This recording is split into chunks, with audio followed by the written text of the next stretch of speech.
தொடர்ந்து நிறைய படங்கள்லையும் காமெடியெல்லாம் கலக்கிக்கிட்டு இருக்காரு அவர் இருக்கார். அதுக்கு அடுத்தபடியாக அதிர்ச்சி, அவரை நம்ம விஜய் டிவிலேயே பார்த்துருக்கோம். குக் வித் கோமாளியில் அவரும் இதில் இருக்கார். அதுக்கு அடுத்தபடியாக மோனிஷா பிளஸி அவங்களும் விஜய் டிவியில் இருந்திருக்காங்க குக் வித் கோமாளியில். அண்ட் ரீசெண்ட் டைம்ஸில் பெரிய படத்தில் 2 பண்ணுறாங்க.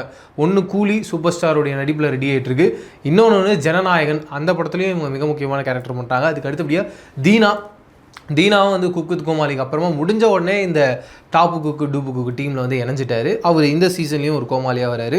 அதுக்கு அடுத்தபடியாக இந்த விஜே நிக்கி அப்படின்னு சொல்லிட்டு அவர் அந்த பின்னாடி கட்டை அப்படின்ற சேனலில் வந்து பயங்கர ஃபன்னான ஒரு விஜேவாக இருப்பார். முக்கியமாக அவர் வந்து கிஸ்மி ஹக்மி ஸ்லாப்மி அப்படின்னு ஒரு ஷோ, அதில் பயங்கர ஹிட் அவரும் இந்த ஒரு கோமாளியாக வராரு. அண்டு ஜிபி முத்து அவரும் இந்த ஒரு சீசனில் ஒரு கோமாளியாக வராருன்னு கேள்விப்பட்டேன்.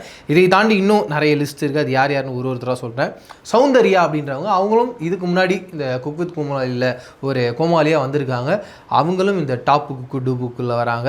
அதுக்கு அடுத்தபடியாக சன் மியூசிக்கில் ஒரு ஷோ போயிட்டுருக்கு. இந்த ஷோவோட பேரை கொட்டினா நான் மிரண்டுட்டேன். அந்த ஷோட பேர் என்ன பார்த்தீங்கன்னா ஊர் சுற்றி ஊர்வசி அப்படின்னு சொல்லிட்டு.